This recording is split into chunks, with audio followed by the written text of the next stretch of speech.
Nah, gimana? Udah lihat kan tadi cuplikan di depan? Ada yang mekar-mekar, unik. Dan ini something yang sebenarnya gue gaptek kali ya. Gue nggak tahu ada teh ini. Nah, ini disebutnya apa nih sebenarnya namanya nih? Ini kalau dalam bahasa Mandarin kita sebutnya adalah kai hua cha. Kai hua cha, bunga. Kai itu membuka, mekar. Hua, mekar. bunga, cha adalah teh. Kalau nggak salah kita lihat ini ada bunga mawar mini.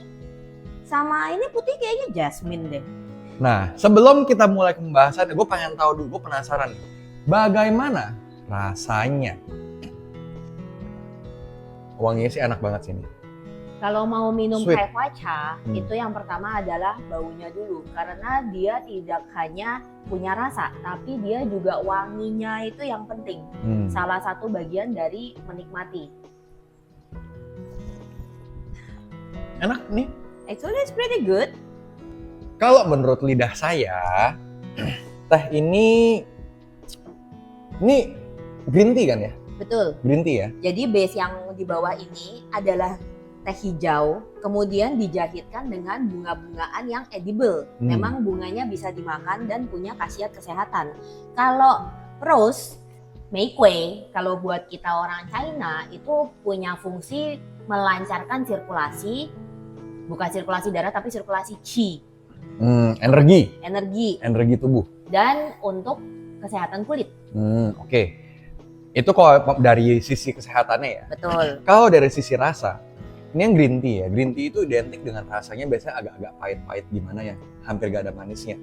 Hint manisnya sedikit sekali ada. Tapi ketika dicampur sama teh ini, gue bisa bilang agak mirip sama teh barat. Ya karena teh barat juga banyak yang ada roasty lah, apa segala macam-macam gitu ya. Dan rasanya refreshing, mantep banget. Dan gue mau nanya, ini teh sebenarnya asalnya dari mana? Cina lah. Ya, gue tahu, maksudnya budaya blooming tea ini dari Cina juga. Kalau untuk teh yang modern tadi yang bentuknya kayak bola, yang kalian lihat pas di awal-awal sebelum kita steeping, itu 90% lebih resource-nya dari Yunnan. Karena Yunnan kan memang terkenal penghasil teh. Ya, untuk green tea-nya paling tidak itu asalnya dari Yunnan. Tetapi untuk blooming tea sendiri, yang bentuknya bola itu bukan produk kuno. Itu produk baru muncul sekitar tahun 1980-an. Tapi di China sendiri itu nggak terlalu terkenal kayak gimana. Justru ketika tahun 2000-an mulai terkenal meledaknya malah di barat. Orang Amerika, orang British kan mereka kan tea time, I love tea, aesthetic. Kalau afternoon tea kan cake-nya itu harus yang cantik-cantik, yang pastry. Nah, blooming tea langsung populer meledak di sana. Tapi sampai sekarang kalau di China sendiri mah nggak terlalu gimana. Nggak terlalu terkenal ya? Emang selama kita sekolah pun teh ya teh. Nggak pernah kan nggak pernah, jarang begini. banget. Nah, kalau sekarang pun banyak ya, tetap teh sih. Cuman yang pakai tumbler, atasnya daun teh diseduh gitu sama mereka. Nah itu banyak. Tapi blooming tea gini jarang sekali. Karena memang tidak ada budaya aslinya yang jauh seperti kalau teh sendiri, cai itu memang sudah berasal dari era lama ribuan tahun banget. Tehnya sendiri itu sudah mulai dikunyah ya gue bilang, bukan diseduh, dikunyah itu sejak era prasejarah. Tetapi mulai dijadikan komoditas. Art of tea, bukan komoditas, art of tea, cai, kayak upacara minum teh ala Jepang itu mulai dinasti Tang dan Sung. Sementara kalau blooming tea ini kan sebenarnya yang paling utama adalah untuk penampilan, untuk estetik. Ketika kita men-steeping tea ini, kita melihat bunganya mekar perlahan-lahan itu calming kayak zen. Sementara Cina zaman dulu kan nggak ada bening begini nggak ada ya. Ya kita pakainya porselennya yang kayak begini. Lu kan nggak mungkin ngeliatnya gini. Ya nggak mungkin yang kaisar ngeliatin begini lama gitu ya. Sebelum mereka rapat ngeliatin dulu. Liatin semuanya ya gitu, nggak mungkin ya. Jadi memang tidak ada.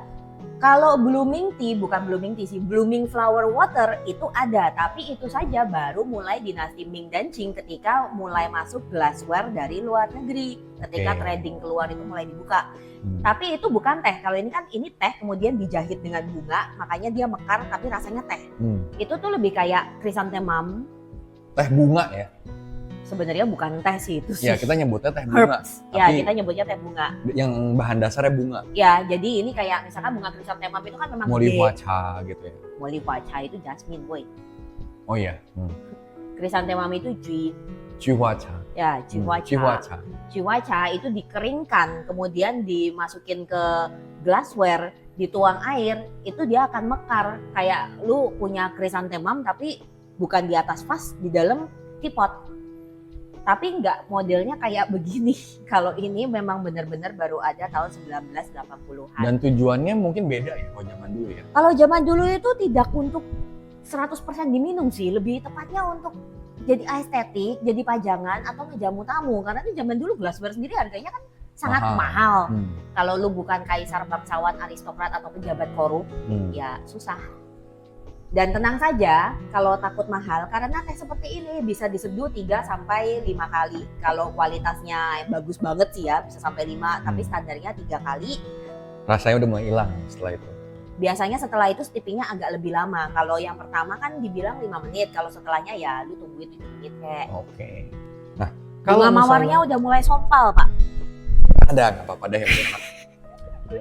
Nah gini, kalau misalnya teh itu identik, apalagi teh Cina ya, identik dengan makna kesehatan. Betul. Punya fungsi kesehatan macam-macam lah.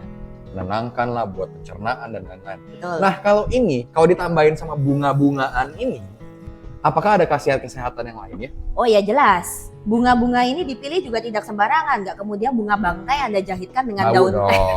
Terus gede dong. Itu musuh ke baskom dong kalau bunga Rafflesia Arnoldi. Nggak seperti itu dong. Tapi yang memang dipilih adalah bunga yang edible, bisa dimakan dan memang sudah lama digunakan untuk bagian dari pengobatan tradisional China. Contoh yang paling gampang, ini kan mawar sama melati. Seperti yang tadi dibilang, mawar itu punya khasiat melancarkan sirkulasi qi, energi, serta memang bagus untuk kesehatan kulit. Kalau melati ini biasanya punya calming effect. Untuk anxiety bagus, untuk membantu supaya cepat tidur juga bagus. Walaupun dipadannya sama teh juga gue nggak ngerti ya, karena teh kan sebenarnya ada kafein. Ya bentrok sih ya benernya ya. Tapi gue setuju sama efek-efek bunga-bunga yang dijadiin teh. Lu inget gak kita pernah waktu itu ke satu tempat yang kita bahas syuting nanti di Bura-Bura. Ingat gak tehnya itu dari bunga apa? Apa? Itu dari bunga kantil, Bu. Serius, bunga kantil itu biasanya kan dipakai buat hiasan pengantin Jawa. Betul. Ya Pak ya. Kalau nggak buat nyekar juga, ya kan, terus buat sajian itu dari bunga kantil beneran. Ah bisa diminum? Bisa. Ternyata. Dan ternyata enak. Nah khasiat kesehatannya gue nggak tahu apa jadi supernatural, gue atau gimana gue nggak tahu. Cuman enak. Lu tiba-tiba sampai kuntilanak. Kamu wangi gitu. Tapi makanya rata-rata bunga yang digunakan untuk bikin blooming tea ini nggak sembarangan. Kamu nggak akan nemu ada bunga, misalkan bunga kenanga atau bunga bougainville gitu nggak ada. Yang biasa dipakai itu melati, kemudian mawar, kemudian ada gomprena, terus ada juga bunga krisantemum karena itu bagus untuk peredaran darah. Terus ada juga bunga lili. Bunga lili itu buat kita-kita yang perokok itu sangat bagus karena dia khasiatnya buat paru-paru. Permasalahannya bunga lili itu biasanya rasanya pahit. Dan bunga lili itu kalau kalian mau tahu ya, umbinya itu beracun. Banyak kasus pembunuhan. Kalau yang baca detektif Conan pasti tahu. Racunnya diambil dari mana? Bunga lili. Umbinya tapi. Bunganya nggak beracun. Nggak beracun. Umbinya yang beracun. Bunganya bagus untuk paru-paru. Masalahnya rasa pahitnya jauh lebih nyentreng. Atau marigold. Biasanya ya bunganya itu aja. Muter-muter di sana ya. Nah, cuman gue penasaran nih ya. Ini kan ini nggak mungkin kalau misalnya dia cuma kayak tempel-tempel kayak tadi bilang dijahit. Proses pembuatannya kayak gimana coba? Ini satu hal yang orang jarang tahu dan suka meremehkan karena lu beli ini harganya rata-rata terlihat murah. Sebentar, harganya berapa? Coba spill. Lu beli di berapa? Ada yang harga 8.000, ada 9.000, ada 10.000. Ada juga kemarin gua ngeliat satu set untuk gift set isi 18 cuma 120.000 sudah sama box dan kartu. Jadi itu kan satu bol murah sekali. Yang paling mahal lu ceban. 10.000. Kayak di Indonesia ya. Gua nggak tahu kalau di luar negeri. Kalau di Indonesia sih kita ngomong di Indonesia. Ceban. Dan ini import masih. Import. Wow. Dan pembuatannya ini ya tidak bisa pakai mesin. Masih harus handcrafted, dan gue bilang handcrafted karena di China dan di luar negeri sendiri yang membuat tea ball ini kita tidak sebut itu worker, kita sebut mereka artisan. Oh makanya disebutnya artisan tea. Betul. Di barat sebutnya artisan tea. Betul. Mereka bikinnya itu satu orang itu ngedesain iya, ngejahit iya, ngebikin juga iya. Pertama lu harus desain dulu. Kayak tadi kan kita udah lihat ya dia mekarnya kayak bagaimana. Mereka akan desain dulu. Ini gua mau yang mekar daunnya dulu, daunnya yang pendek dulu atau panjang dulu. Kemudian bunganya apa aja yang dimasukin. Kalau satu jenis mah gampang ya, bunganya langsung jahit. Misalkan ini kan ada 3 bunga ya. Ini melati 1, melati 2, tengahnya kemudian ada mawar. Yep. Nah itu ngejahitnya dia juga harus mikir, oke gue mau yang ini mekar duluan, gue mau yang ini posisi di sini, gue mau ini jadi centerpiece-nya. Setelah itu barulah sama dia dijahit. Dengan cara gimana supaya ketika mekar dia akan keluarnya kayak daun dulu, daun panjang, bunga. Tadi kita ngeliat mekarnya juga pelan-pelan ya. Nah, bawahnya dulu, betul. Terus tangkainya keluar, betul. Tangkainya belakangan sih. Terus kita tungguin nggak turun-turun. Iya, turunnya pelan, kayak 10 menit Pak, time lapse tadi Pak, jangan salah. Tapi proses pembuatan seperti itu yang sulit ya. Gue ekspektasi harganya jujur ya mungkin 30.000, 40.000, ya 1 biji ya. Ceban paling mahal. Dan ini untuk 1 biji dibuatnya, kalau lu cepet banget itu 5 menit paling enggak. Kalau lu standar ya sekitar 10 menit sampai 15 menit. Jadi lu bayangkan satu orang artisan itu satu hari paling bisa bikin 50 tea balls. Katakanlah 1 biji 10 menit. Itu udah 500 menit.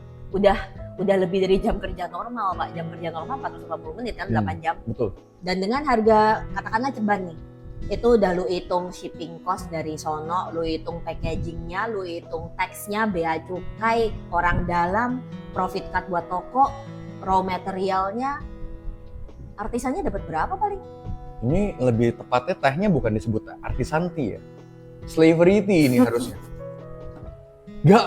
Gak masuk di akal di gua, maksudnya lu dapat berapa? Artisan kan kata gua paling kayak artisan, setengah kuai per itu, 1 kuai per bowl aja udah bagus. Setengah gitu. kuai ceceng doang.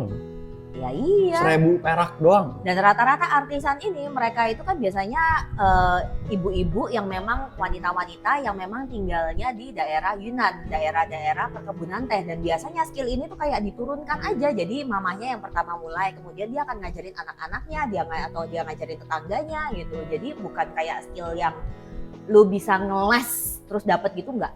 Ini skill yang istilahnya skill yang keren tapi tidak menghasilkan uang. Tapi skill ini juga susah karena lu harus delicate. Iya. Lu ngejahitnya nggak bisa kayak nggak bisa asal-asalan pasti, brodol. Dan lu kalau ngejahitnya nggak pelan-pelan begini, daun tehnya patah, bunganya kelopaknya cepret. Nggak gitu sih, kan. kalau orang Cina yang bikin gue yakin mereka mah cepat kerjanya. Ya. Cuman secepat-cepatnya ya nggak mungkin satu menit jadi satu kan. Nggak mungkin, impossible. Sejago-jago lu ngejahit kecuali kalau lu heavenly demon yang punya ilmu benang pencabut nyawa gitu kan, beda cerita gitu. Jadi ya celebrity gila, perbudakan cuy. Di balik setiap kecantikan selalu akan ada kenyataan yang kadang-kadang jauh lebih buruk rupa. Dan teh ini ada resonansinya. Jadi apa yang kira-kira kita bisa lakukan untuk membantu para artisan ini? Apakah kita kemudian harus membeli per bowl 50.000? Ini susah ngomong ya. Kalau gue punya duit banyak, gue bisa monopoli pasar satu dunia, gue bisa. Cuman it's something yang mesti mungkin dari serikat buruhnya kali ya. Perkumpulan yang di Yunannya sana. Emang di Cina ada serikat buruh? Itu dia kan tidak ada. Anda berani punya serikat buruh? Pertanyaannya. Hilang kepala Anda. Anda jadi daun teh tiba-tiba. Udah jadi pupuk Anda. Jadi makanan untuk daun teh tepatnya. Iya, jadi pupuk sudah. Nah, mungkin lebih kayak kita berdoa mungkin lebih ke pemerintahnya lebih mengapresiasi. Ya, sebenarnya pemerintah China itu sudah cukup mengapresiasi loh. Dia mengapresiasi buat daun teh, iya. Kita ngelihat gimana daun teh di Cina itu anjing wangi banget, bagus banget, enak banget.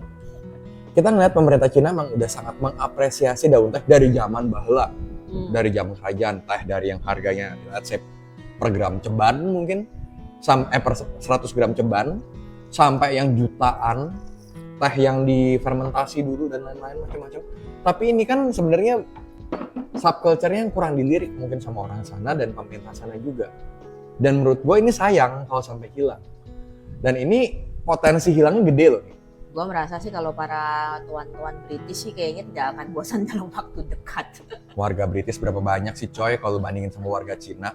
Kalau gue sih berharapnya Kalau bisa kita jangan impor. Kita punya kebun teh loh di Indonesia, di Bogor banyak. Betul, tapi jenis tehnya beda. Jenis tehnya beda, Jenis tapi tehnya kan beda. lu bisa bikin yang sesuai dengan lidah lokal. Betul. Kembang Setuju. mawarnya kita punya, Banyak kalau itu. Sampai buat nyekar kan kita. bunga-bunga lain yang edible di Cina nggak ada, kita banyak, punya. lebih banyak. Nah itu bunga kantil. Kalau misalnya bisa dibikin dengan cita rasa Indo sih lebih keren lagi sih. Tapi ya gua rasa mungkin movementnya bisa dimulai dari Indo juga. Dimana bunga artisan harganya mungkin ya you pay more lah. Lebih mahal mungkin 20.000, 10.000. Apakah menurut Anda pemerintah kita akan mensupport? Jangan ngarep kode pemerintah susah ya. Gue udah capek sama pemerintah kita. Kalau sampai support berarti emang udah kiamat. Baik. Sebenarnya tapi teh Indonesia tuh banyak. Tapi yang kesorot cuman itu aja. Nah ini juga shout out buat ya kalau pemerintah udah gue udah capek ngomongnya ya, udah males.